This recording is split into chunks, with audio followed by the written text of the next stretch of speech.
Okay, it looks like we're streaming live on YouTube. So, welcome to Dive into World Building.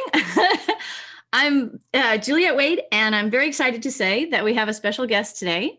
Michael Crouch is joining us. Hi, Michael. Hi. Michael is the audiobook narrator who reads the part of Taggart in my book, Mazes of Power. And he's so nice that when I was tweeting about the audiobook and how great it was, he reached out to me. So we started having a conversation and I invited him on the show. And it was very kind of you to be here. Oh, I'm happy to be here. So let's see. I want to start by flashing the book in front of everybody for a second. Just in case you've never seen this, this is what we got going on. Oh, here's Morgan. Yay. Hi, Morgan. Hello. Welcome. I don't know if people can see this because it's actually not being centered on the video. But anyway, that's the book. You should read it. You should actually get the audiobook because Michael is pretty awesome. So, so the way that I first encountered Michael's vocal work was when my audiobook company came to me and said, hey, so we've got these auditions that we want you to look at, listen to, sorry, not look at, but like, you know, virtually look at, I guess. And so I listened to it and it was amazing. What was it like for you, Michael? How did Brilliance reach out to you? Well, I've worked with the producer on this one, Dave Andrews. I'd worked with him a couple times before. Funny thing is, I'm just remembering now that he oftentimes, like, I'll get offered books based on, well, without having to audition. The producers will just send samples of previous work to authors and they'll choose the narrator from there. And Dave had sent me several auditions in the past, and I'd never booked any of those auditions that he'd sent me.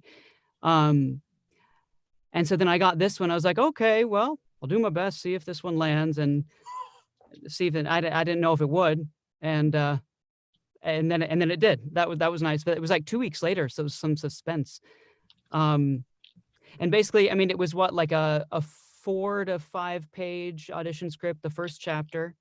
Beginning of the first chapter, and he gave me a little description. He also said to just give my best guess with the words and names, because we did not yet have the pronunciations, or at least they hadn't given them to us. And then I just gave some committed guesses, dove in, and hoped for the best. And I was actually recorded it in this space where I'm in now. This is my vocal booth that I have in my apartment. Yeah, so I was going to ask you this. So we might as well ask you now since you've mentioned it. This is your vocal booth. What is it? You were telling me it's kind of like a box. Yeah. It's a 4 foot by 4 foot square. It's 8 feet tall. It's got a nice heavy duty door. It's got all this Oralex foam inside to keep the sound from bouncing around. It's sound reducing, not totally soundproof, but I'm able to produce good quality audio in here, at least when there are no planes flying overhead. Planes, though. Yeah, they're pretty serious business. That's annoying. Cool. So and you have this set up in your home. Mm-hmm. That's pretty cool. Yeah, it's convenient. I do like most mornings I get up and record auditions in the booth, send them out, and the occasional job, like I did this with Mazes of Power, I did not just the audition, but the job itself, I recorded in this booth as well. So sometimes you were telling me also yesterday that sometimes you travel to do the actual recording. Yeah, most of the audiobooks I do in outside studios in Manhattan. In Midtown, Flatiron, out there. And it's convenient to do stuff from home at times, but also it feels good to get to a studio to interact with other people, because sometimes I get a little stir crazy working. I'm sure you experience that as a writer. Indeed. Yeah. So can you tell us how it was that you became, so basically what you told me yesterday was that you found your way from theater to voiceover and became a specialist in audiobooks. What was that discovery like for you when what was the first audiobook opportunity that you took, and how did that work? Well, I guess my first introduction to audiobooks was actually, so my background's in theater. I went to Ithaca College in Ithaca, New York for musical theater. And starting my sophomore year, I'm from Austin, Texas. And starting sophomore year, I would drive from Austin to Ithaca.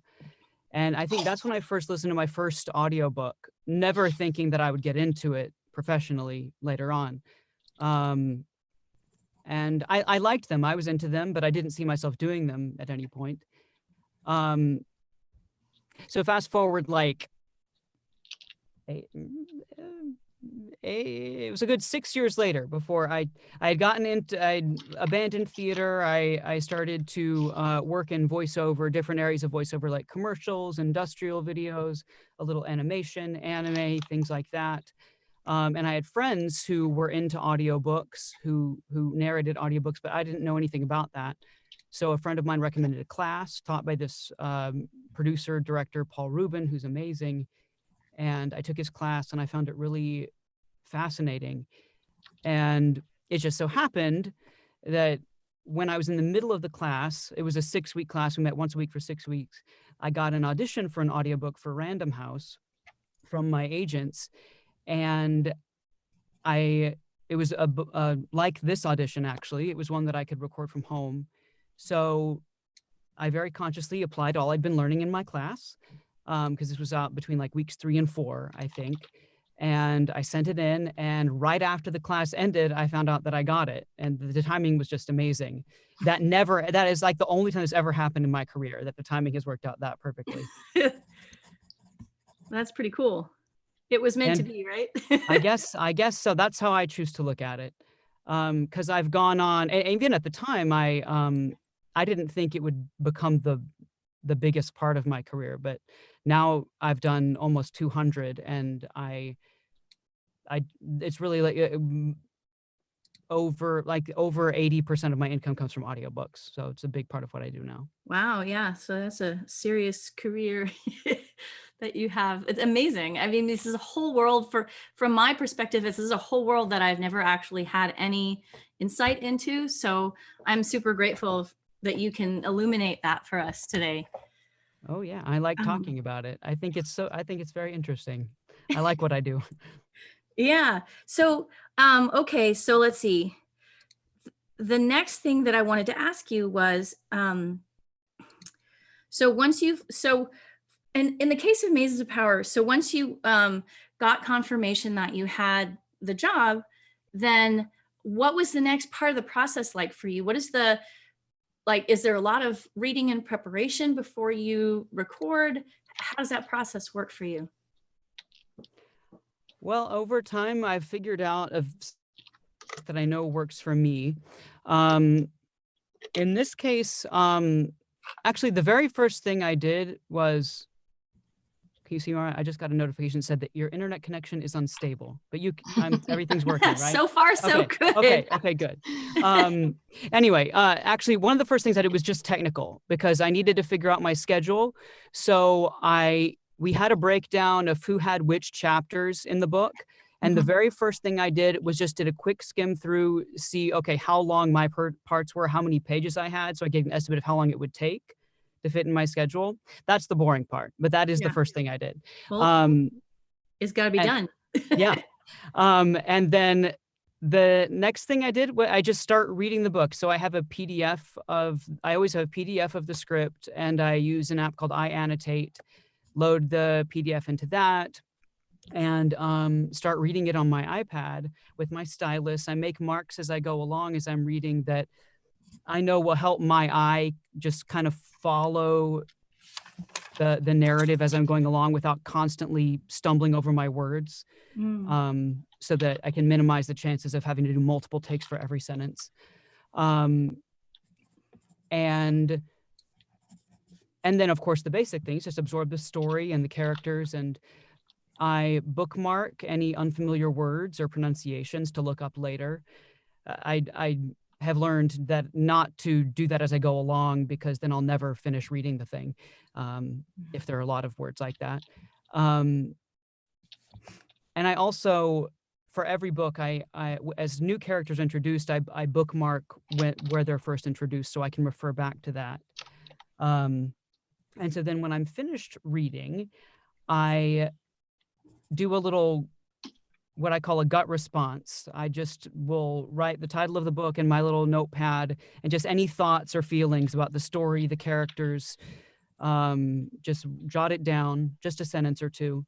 And then I make a list. I look at where I bookmarked all those characters. I make a list of every character so I can see in a bird's eye view of the full cast. And then I will star the principal characters to refer back to, because if anything, I'm not too big. I've learned that I don't necessarily need to create a distinct voice for every single character, but I think for at least the main characters, I try to make them as vocally distinct as possible, because that listeners tend to appreciate that. There are times when I have not been so conscious of that, and then I get clocked on it in reviews, being like, "Oh, the characters didn't sound distinct enough." So it's something I try to think about. And then, that's phase one. And then phase two, I go back in chunks. I take like the pages that I think I'll do the next day. So maybe the first day one, I'll do the first 100 pages, give or take. The pages in your book were pretty dense, so I probably got through more like 75 or 80 in a day versus 100. And I'll skim through and just make notes that I think that will help me dig deeper into the emotional subtext of the scene, so that I know kind of what tone to kind of land in, what energy to approach the chapter with, and then ride that through the chapter, or, wherever it takes me from there. And then I make different colored marks next to different characters' dialogue, so that like when I see blue, I know that's Taggart. When I see brown, that's Nicantor. So it helps my brain switch from person to person, because it's all recorded in sequence. So I will have to, if it's Taggart, Nicantor, I record that in sequence. So I'm switching back and forth as you go. Yeah, because I think, it would seem to me that trying to somehow take that out of context would be more damaging to the overall impression of the narrative. Yeah. A lot of the time, like if you had, like in animation, if you were doing two characters that shared a scene, like, a lot of the actors on The Simpsons, they play multiple characters, so they're often acting with themselves in scenes. Very likely what they'll have the same actor record one character's line separately, and then do all the other characters' lines in that scene, instead of having them go back and forth and back and forth and back and forth in the moment. But that is how you do it for audiobooks. Interesting. Okay. And then my final phase is I'll, after I've done that, what I call phase two, then I'll really try to flesh out the characters, what their personalities are and what they sound like. Then I'll do the work in the booth and lay down the track. Interesting. So I actually find that,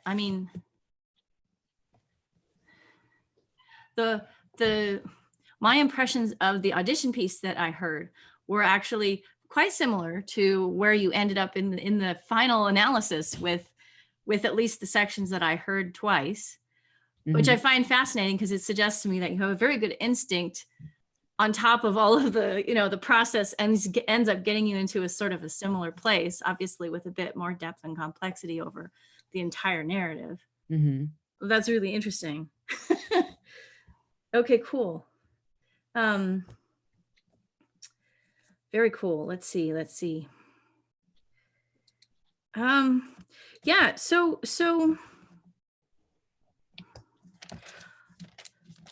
what this is going to be a little bit tricky to put into words.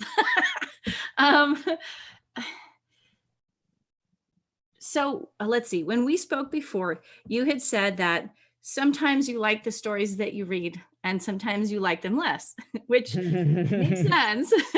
Yeah. But like, how does your personal emotional reaction to the text affect the way that you have to do the acting, or does it? Well, it shouldn't. It shouldn't. Um, for me, it's the same process whether I love the book or don't. Um, if I don't personally love it or connect with it, it just makes it feel more like work. Mhm. It's the same Sure. process though. You know, I try not to cut any corners if I'm not crazy about the material. Um, but I guess the biggest difference for me is just how it feels when I'm doing it. Because Mhm. some stuff you find that energy and you can write it and it feels so good. And other times you're just stopping and starting and it's hard to find a flow. And yeah, sometimes I can't blame that on the writing. Sometimes it's my ability to connect with it that it's just missing. Um, but yeah, it just really can feel like work if I don't love the material. Yeah. Um, uh, do you stop and start a lot in general, or is it something where you've been doing this long enough that you don't typically have to do that a whole ton of times? Or there's a I plane that goes by. well, yeah, there's that. Yeah, I mean, yes and no. It just depends. I mean, when you've got like my audio for your book, just my portion was 7 hours and 50 minutes long. So I'm sure there were times when I was just in the zone and on it. I didn't stop hardly at all. And then other times where I was probably stopping after every sentence, just because I stumbled or I just didn't. Oh, I was like, no, I could do that better and go back. But I mean, I try to find a balance too, because in the very beginning, I was kind of stopping myself all the time more than I needed to. And on that book, thankfully, I had a director, and he said, you know, Michael, just trust me as your director. I'm going to stop you if it's not working. You don't have to direct yourself. Um, basically, Hmm. was just saying, don't overthink it. And so this book, you know, I had to. I had to self-engineer and direct on this one. Thankfully, I mean, I have a lot of experience under my belt, so I'm used to that now. And I mean, one thing I've learned is basically if I could do 10 takes of everything, but I try to curb that tendency of mine. Well, I mean, it's a lot more work for you. It Um, is. It is. And often, I mean, not all the time, but a lot of the time, I mean, this happened on a book I did just recently. Like I did one take and it's like, no, I could do that better. I was with an engineer and we did the second take and I was like, what do you think? He was like, I thought the first take was better. I'm like, oh yeah, you're right. So we didn't do that second take, but you know, you feel it out. so here's kind of a context question, and I did ask this yesterday, but I think we have the audience now, and we can probably go into it in a little more detail. Um, you were working in concert with two other narrators on Mazes of Power. Um, how did that get coordinated, and what kinds of information did you exchange with the other narrators? Well, the producer put us in contact via email. And the first thing I asked them was who's recording first, um, because whoever records first can kind of set the tone for the characterizations, um, unless one person has a very specific idea for how they're going to approach this one voice. Then we should all align with that. But so I checked in with them, and turned out that I was recording first, and then I heard samples of what they did for their principal characters. So I modeled my Tagrit's dialogue for Aloran and the Cantor off that. But then for all the other characters, I had their permission to just do my thing and give them some samples afterwards so they could hear and model their characterizations after that. So that was the most important thing, to establish that. And so once I was finished with my portion, I ripped short little samples of all the characters that I knew that we shared through the manuscript, and sent it to both of them so they had as references. And also you were kind enough to add in your notes sort of the handoffs from character to carrier, if a scene overlapped from the end of one person's chapter to the beginning of someone else's. So I was aware of kind of how the action would shift from here to there. And I don't think there were any times where it seemed like it wouldn't be clear kind of the energy of that handoff. So I didn't feel like there were any specific things I needed to share with them about those things. I think we ended up aligning with that just based on your notes, I think, in the discussions we had. So for anybody who's listening who doesn't know what this handoff thing is, I will explain what it is. One of the things that happens several times in Mazes of Power that is a technique that I like to use is what I call a direct handoff, where you are going along in one person's point of view and you're in the middle of a scene. And then all of a sudden, smack in the middle of the scene, you switch to another person's point of view and you continue the same scene, but from the other person's point of view.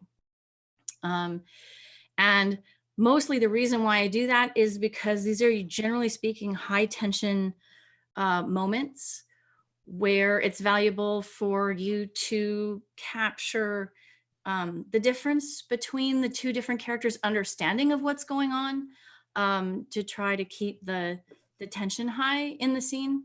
So that's what the handoff is. And I did make notes of it because I didn't know whether that was going to be something that required particular attention from the actors, but apparently a little bit. So yeah, it's, I mean, I'm glad we all had that awareness. And yeah, I hopefully it all translated well. I haven't gotten to listen back to the whole thing yet, but I hope that all aligned. We will cross our fingers. No, I mean, I have spoken with people who have listened to the whole thing, and so far they're telling me that they really liked it. So, great. So yay, we can feel good about that. But I think that if somehow there had been a crashing disaster in terms of a direct handoff, we would have already known about it.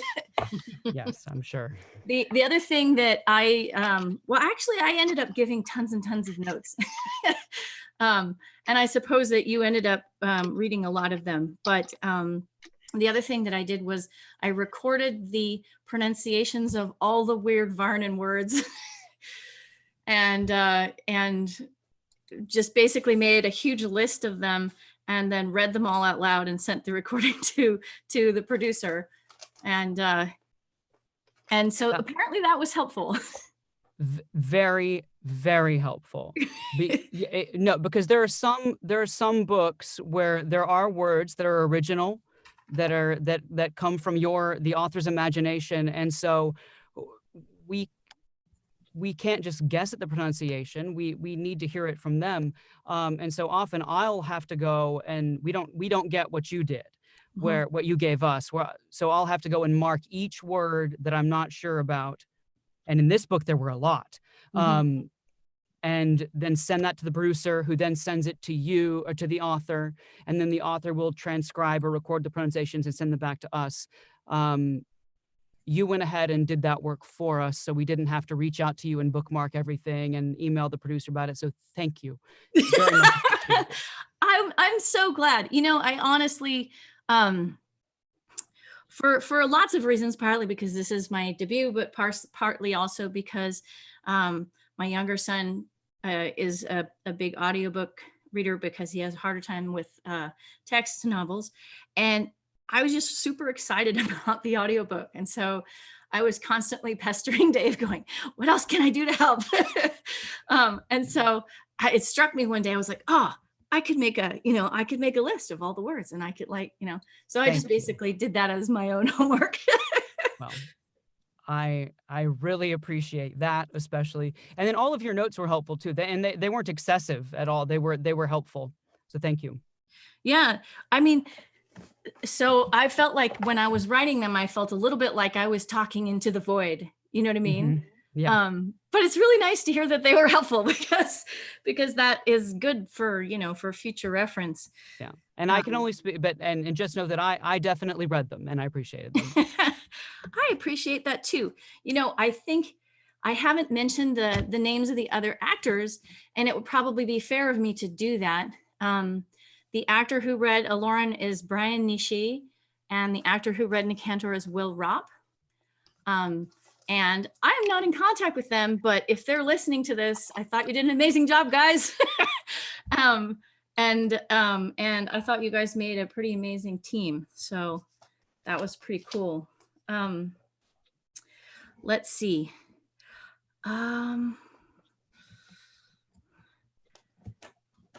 So we talked about your sound booth. This occurs to me that we didn't talk about your technical setup.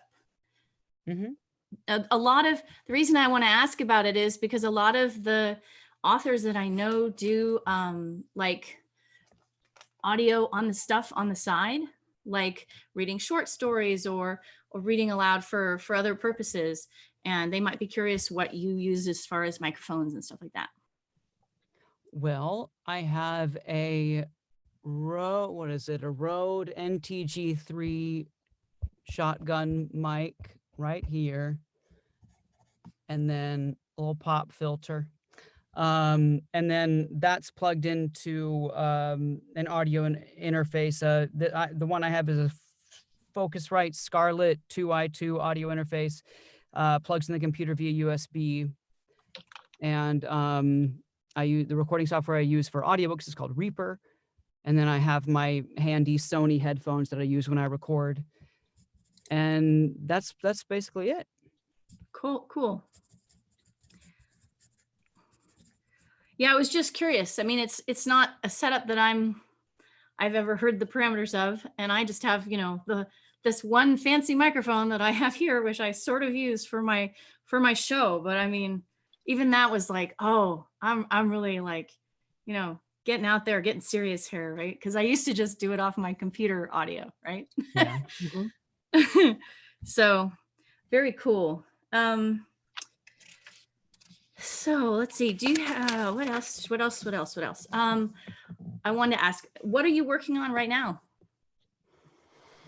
Oh, I'm working on something very interesting. So on Thursday, I have about what will probably end up being just a 2-hour portion of what will be a 36-hour audiobook, a book called Bubblegum by Adam Levine, or I hadn't looked up how to pronounce his name. But anyway, it is bizarre and extremely dense pages, like just teensy prints just packed in there, and it's 784 pages total. Wow. It's mammoth. But I only have like 50 pages of it. But 50 pages is going to be like 2 hours of finished material, so that they're that dense. Wow. And yeah, so I was going finishing that up today, and just kind of just messing with my brain. So thankfully I have 2 days to kind of absorb it before I actually have to go into the booth at Random House and record it. And thankfully I'll have a director on it too, who can help guide me. That's cool. Yeah. See, this is a moment when my brain goes, gee, I wonder whether Will Ropp found Nicantor weird to read. Because he's a little weird, you know what I'm saying? Did you read the entire book when you were prepping, or just the Taggart sections? I read the Taggart sections very thoroughly, obviously, because that was my part, and the others I read pretty closely. I had to kind of plow through them, but I didn't just lightly skim them by any means. I absorbed everything that was going on in them. And then read my sections very, very closely. Right. Because I sort of figured that you would want to, have a sort of global sense of the narrative, but Of course. And, yeah. you know, if I had all the time in the world, I would read every book from cover to cover. And actually, I was able to do that before I started doing so many books back to back. I had the Mm, time then. Now I just don't always have the time. But I would never not look at the other sections. That would be, I wouldn't be doing my job then if I only yeah. looked at my sections. I make sure to look at everything else as closely as I possibly can. And then of course look at my stuff very, very closely. Yeah, but I mean, there's almost like an analytical sense in what you're doing with the pieces that you're reading. So Mhm. it's not even just close reading. It's a very it's got to be a very sort of specific kind of acting and voice related analysis. It's Mhm. not, I don't know, it doesn't seem like you'd be like, oh, I'm just gonna sit and read this book, you know.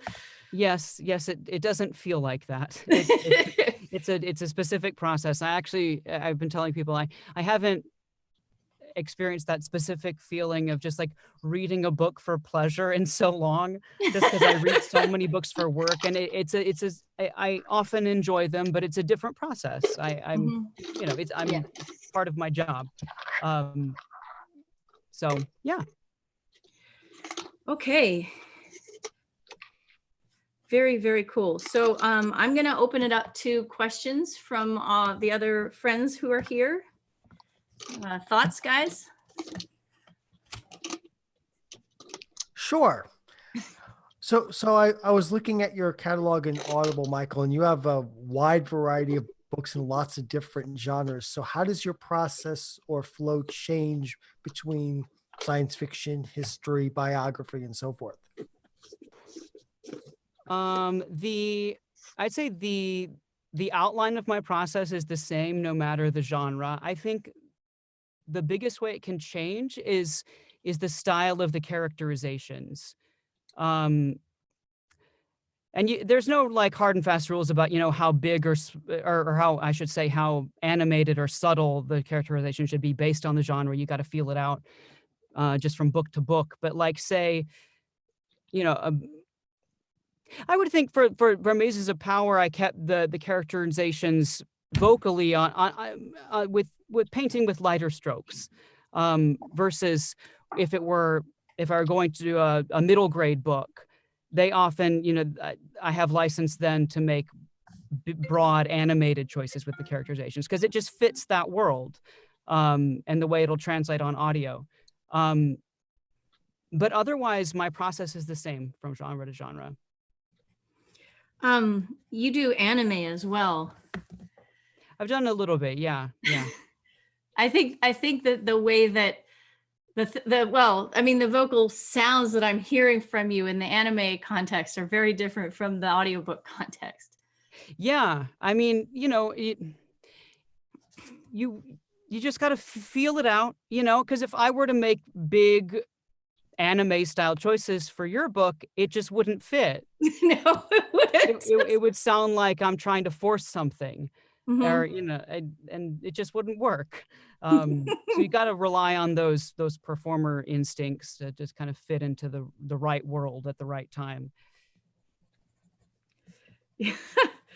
I Yeah. don't know, Juliet. I think a manga of Mazes of Power would be really interesting. Yes, but I don't know that it would come with anime style voices. Like, you know, I can't see Powerpuff Girls doing Mazes of Powerpuff. I'd watch her. I'd listen to that. I think I would too. I'd be horrified, probably, but it would be funny. I wonder if as an audiobook narrator, do you like learn how to do various accents, that sort of thing? Is that in your repertoire, or how do you learn how to do that? Yeah, so I mean, my first exposure to anything accent related was I took a class in college. So, and I've saved kind of the booklet from that, kind of breaking down various accents and my notes from that. So there are some that I just have in my back pocket. I'm pretty good at, that I can just use whenever I need to without much effort. There are others that, I mean, there are times when I've been encountered a character with an accent that I have not studied. So I need to do the research to at least kind of nail the bare bones of it, or approximate it so that it's just clear to the listener. And so I figured out the process that works for me, kind of pretty standard. I will listen to any primary samples that I find online first. Then after that, I'll break down signature sounds, vowel or consonant changes that are big major markers of the dialect or accent, and listen for any particular musicality that the dialect or accent might have, and apply that to practice sentences, and then actually apply that to the text that I need to record. So take some Absolutely, yeah. practice. Thank you. So, so can you give us some examples of accents that you've had to do? Name them or do them? No. Well, I was gonna say name them, but I'm not gonna. I don't want to put you on the spot like that unless you're feeling inspired. Well, I mean, like one that I kind of just haven't, one of the ones that I can just do at the drop of a hat is like something Southern, because I'm from Texas, and that first audiobook I ever did happened to be a Western, of all things. But there are others, like say like Irish, that I don't do all the time, but I have my notes. I can do it if needed. So I'll review my notes and kind of make sure to do warm-ups before I go into the session so that I'm not stumbling like crazy. And then there are others, there are just ones that I'm just like, are you kidding me? Like, why do I have to do this? Why am I not getting paid an accent bonus for this project? Like, there was one book where there was a major character. She had a Greek accent, not a heavy Greek accent, it specified. And I had never studied that. So I had to do a lot of research and practice beforehand because she had so much dialogue. And so I hope I did it justice.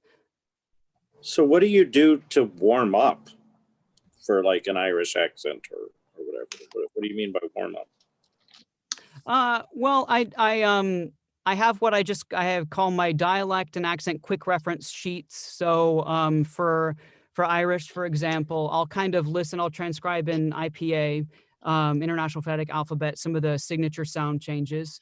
So I can just see those at a glance, and then just some practice sentences that I see from like Paul Meyer's dialect and accent workbook, like silly things like Dublin mothers mustn't put the butter in the cupboard, and silly things like that. That just kind of help me kind of put those signature sounds in context, in sentence context. And then others that, like, maybe there was a sentence that I am on my last book that I'm like, oh, that's a good kind of gateway for me to find the accent. So I'll add it to my sheet for future reference. So if you're doing like a narration of a whole book or a whole work, and you're doing a bunch of different characters with different accents, how do you, they're talking to each other. How do you kind of code switch when do you do it in real time? Do you pause in the recording? Or what tricks are there? It depends. I mean, if I can do it without pausing, then great. But then again, I mean, that's what editing is for, the magic of editing. Like there's so many books that I've done where I've just like spat and stumbled and like popped into the mic and like done all kinds of crazy things. And the editor will just edit all of that out and make it sound like I did it all in one take, which is amazing. But okay, yes, as with all characters in audiobooks, you're going to do that in real time, most likely, just so you're switching back and forth. I find it can be helpful to kind of find a physical hook for the character, that helps with the switching. I mean, sometimes I'm kind of seeing myself in sort of the screen here. It's funny because I very rarely see what I'm doing in the booth when I'm actually in doing it. But I do tend to get pretty physical. And that comes from the theater and animation training, I think. Kind of like, so if there's one character who's like all like, he's kind of talking right here, and then there's other character that's right here. I'll just kind of move my head back and forth. That can help me with one character, the other, or maybe their posture's different. Maybe one is up here, and then another, when they start talking, they're a little more compressed in the chest, and I'll do it here. And I was just thinking, I was listening back to my samples for some of the characters from your book, Juliet, and I was reminded for Nick Cantor, when I approached his dialogue, my brow was always, I wrote furrowed brow, and it was just kind of, there was a tension to his speech that I brought to it. I don't think I really changed my voice. I think that character is a good example of how you don't always have to change your voice for the character. Like sometimes you just kind of hook into their personality, and that will translate for the listener. They can instantly hear who that character is. So with him, it was more of a tempo and pacing change, and just versus like a distinct vocal placement shift. Anyway, I don't know if I've gone off on a tangent now. No, that's Your great. question? You're Yeah, that was great. Cliff is a singer, among other things, and I'm a linguist, so we're just geeking out over here. We're just great. happy.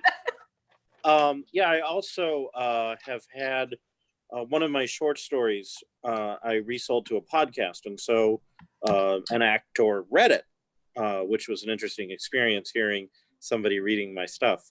But in that instance, it was a podcast I think that was produced once a week, so there wasn't as much time on it. It was only a 5,000 word story, which is 15 pages or something. Mm-hmm. And so in that case, I didn't know who was going to read it. I didn't get an audition tape. There was none of the stuff that had for her novel. So it was kind of a surprise what it was going to, when the podcast dropped was my first opportunity to hear it. And I was like, I told everyone about it, and then I didn't want to listen to it for like 2 or 3 days because I was scared. Yeah. Did they even send you a sample of the person's voice beforehand? Absolutely not. No. Like but with a podcast it's different because with Juliet's book, I assume that the audio rights were part of her contract when she sold the book.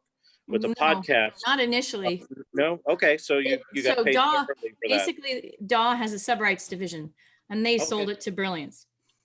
Because I got paid. I had already sold it was a reprint in this case. The podcast also buys new stories. So I had sold it to an anthology, and then after a period of time, the rights reverted to me, and I resold it to the podcast. So I got paid, no matter what it sounded like. So they paid me, and then it was months later that I got to hear it.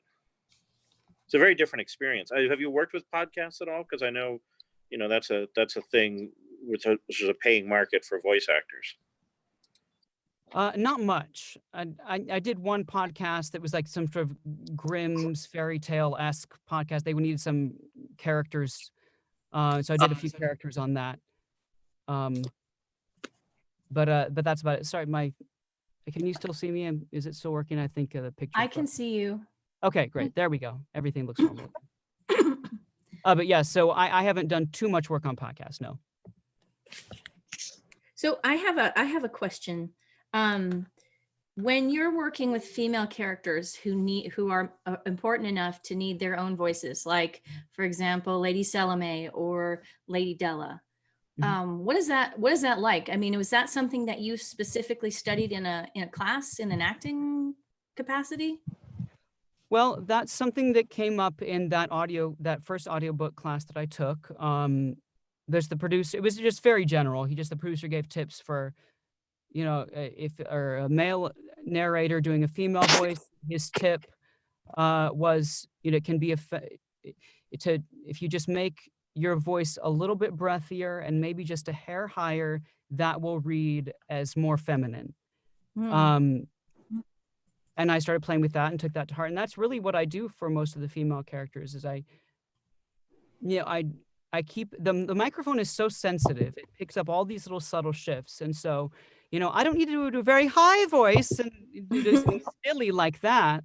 But if I'm talking here and then I just do something just a little higher, like Lady Della might be right here. And this a little breathier, the mother. It's just that there's a little more breath to the sound, slightly higher, and that's going to read as a female voice from starting from the male standpoint. I'm assuming there were also some tips for people who are female readers doing male voices? Yes. So I think the tip that he gave for that is to just to add just like a little gravel or texture to the voice. And he said straight up that it's easier for men to do women than for women to do male voices. That's what he said. And I couldn't speak from the other perspective because I'm not a woman. But yeah, his tip for that was, and what I hear when I listen to female narrators is they'll kind of maybe lower their pitch just a little bit, and the main vocal change that I hear is a shift, is just a little extra texture, a little more of like a gravel texture, and that reads male to a listener's ear. Speaking very generally. I mean, we're not all trying to do the extreme samurai edition. Yeah. So cool. Yeah, this is very cool. More questions, folks? Morgan, do you have a question? No, I've just, my ears perked up when he said at the college. Oh yeah? Yeah, I live in Teaburg, and Oh, my cool. kid is going to IC for writing and, Oh, and nice. English studies, and they're about to graduate. So Oh, awesome.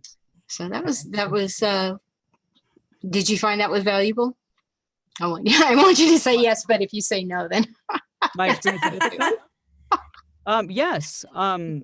So I was in the theater department, and I had a good experience there. I think by the very end of it, I was ready to move on and live my life, but I probably think most college kids feel that way. But the funny thing, I mean, I don't do theater anymore, but I apply so much of what I learned in college and my theater classes and the music classes even to what I do now, which I think is really cool. yeah, good. Yeah. And it's so beautiful out there. I haven't been since I graduated, and I would like to get back. It is gorgeous out here. So they always say when it's not being sloppy, snowy, wintry stuff. Yeah, but that was very exciting for me growing up in Texas, to actually live in a place that got serious snow, because it never snows in Austin, never. And if it does snow, if the very few times it has snowed, it feels like this miracle. When I see it just come down and feed on the ground, it's still, there's that kid in me that just like, oh, it's a miracle. I should be used to it by now. Got light flurries once when I was living in Austin, I remember, but it didn't stick. Yeah, it's very rare that it sticks. Rare to the flurries, even rarer for the sticking. Kate, Well, do you have any you could- questions? Oh, actually I do. I wanted to hear the story of him getting his first job in audio book reading.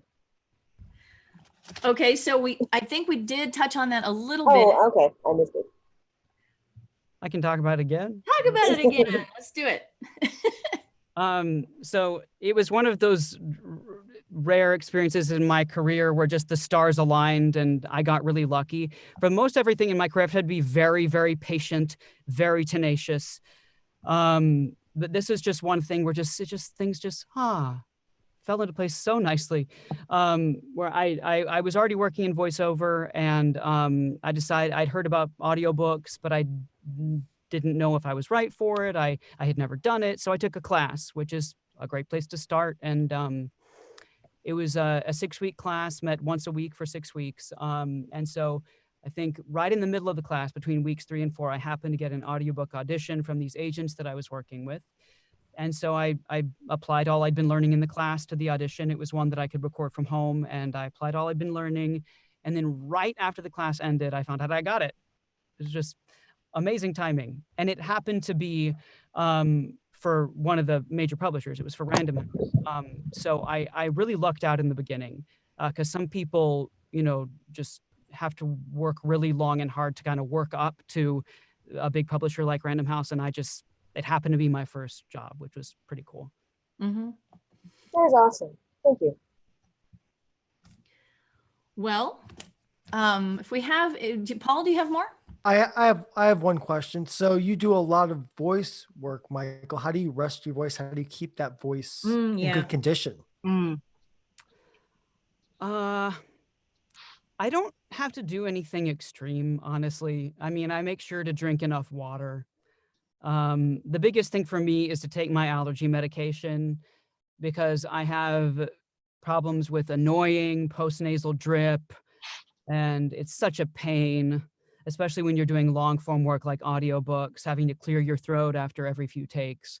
So I stay on top of my allergy medicine and hydrate, even though I'm a big coffee drinker, and I think some people kind of curb their coffee intake before recording. I don't. And So I don't think why do some people curb their coffee intake before recording? because it'll dry them out. But I find it doesn't dry me out to the point where it affects the recording, and I love the caffeine, so I'm going to keep it. Staying awake for the win. Yep. Yeah. But yeah, other than that, not much, nothing too beyond what's normal, I think. Because I've heard things like hot pineapple juice and all these weird things. So I was just wondering. I don't have anything like that. I just make sure to drink my water and take my allergy medicine. Sounds sensible. All right. Well, we're 3 minutes from 5, so I think maybe what we'll do is thank you and wrap up. Any last thoughts, Michael? Well, I'm happy to be here and talk to you guys. Thank you for having me. This has been super, super informative. I'm really hoping that more people will be able to come to this video and see you talk about your work, and not only get some insights into audiobooks, but like just to kind of take a little sort of peek behind the curtain and you know how the magic happens, kind of thing. Yes, this I was not, this was just a sort of a out of the blue gift to me that we were able to connect, and so I deeply appreciate you coming on the show. Well, I appreciate you having me. Thank you. What I'm going to do now is I will take us off the live stream, and then we can conclude our conversation off the air. All right.